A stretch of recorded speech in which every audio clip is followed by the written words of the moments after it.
Good day everyone. I will discuss to you all about our system, named Kitchen Utensils Management System.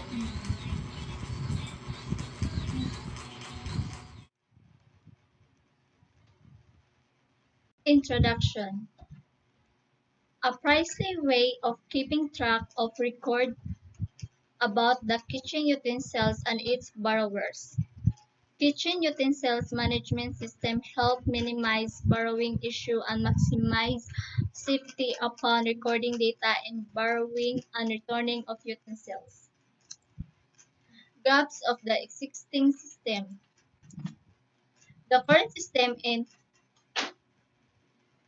Hotel Management Department at Baiso Kandihay, Kugtong uses manual from upon recording data and borrowing and returning of kitchen utensils. When the custodian wants to see the list of borrower who were not able to return the kitchen items borrowed, it takes time to looking for the list.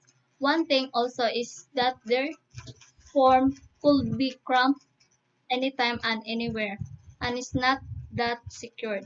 They also are having a hard time on counting the items they have on hand, and they do not automatically know how many items were being borrowed on that day. Proposed solution. The proponents make a system called Kitchen Utensils Management System.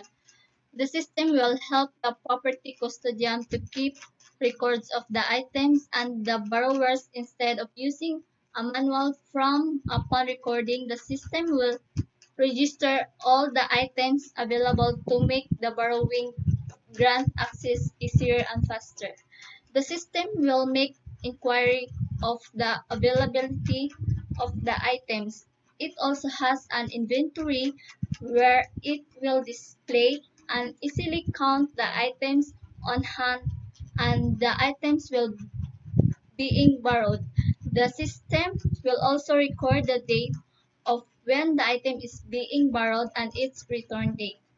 This system also helps the user to trace the name of the borrowers who have not yet returned the items and also display if the items were returned on its due date. The system can add details of the borrowers and the user can easily access every details recorded in a desired of efficient way. Objectives.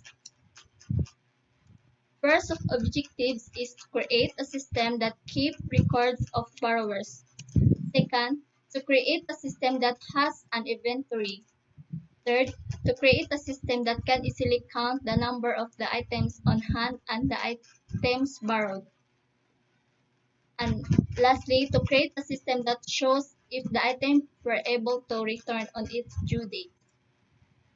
And also to create a system that keeps track of records about the kitchen utensils.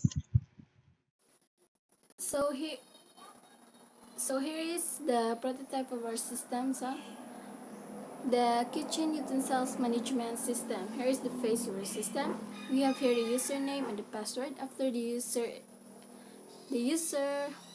will enter her username and password. Go to login, and then after you log in, we'll go to this. So sa ibabaw na ay transaction, borrower's details, kitchen apparatus, and report. So, ang ato sa karon is ang diri sa transaction. So, money ang sa transaction, maka-add ta, maka-edit o delete. Sa transaction, example na mo borrow, it's transaction number 1. So, enter the first name, last name, and then the item name nga iyang i-borrow o ang item description. And then, we have here also the quantity kung pila iyang i-borrow, and then stock. Makita sa dani og pilay stock sa maong item. And then, borrow date og when siya mo borrow. And then, confirm borrow. And then, after that, pwede po siya maka-search aning item og na by available nga item money. And then we go to borrower's details. Mo na makita sa borrower's details, maka-add, edit, and save po siya. So borrower's details, for example, we search the borrower here in the lower and here in the lower part. Search borrower, search her ID number example. So mo ni mo gawas ang iyang name ari sa babaw dali.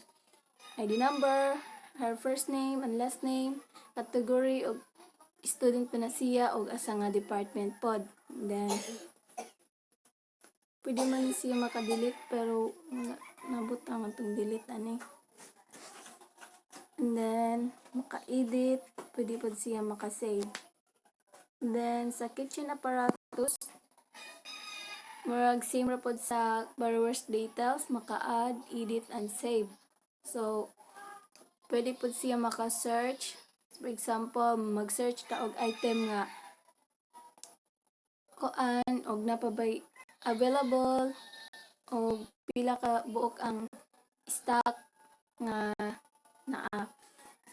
So example, mag-search og plate. So mo ma-pop up gyapon siya ato sa ibabaw na may item number, item name, og description og quantity niya.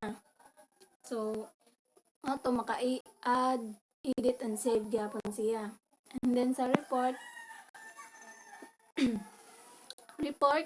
dito sa babaw na i-generate. So, generate, pwede ka makapili og asa mong tanawon. So, ingani nga forma kanina sa ubos, all na siya. So, meaning, makita na nimo tanan anha na nag-borrow date o borrow return date o kinsa tong wala pa naka-return sa mga item.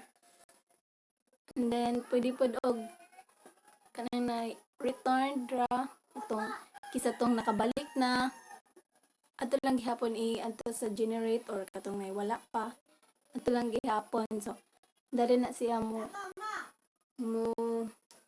makita ari sa ubos. And then dapat print. So after that og i-print siya yan na mag-print. And that would be all in a presentation in our system entitled Kitchen Utensils and Management System. This is Regina Bernales. And this is Leobe V. Tuyogon. That's all. Thank you.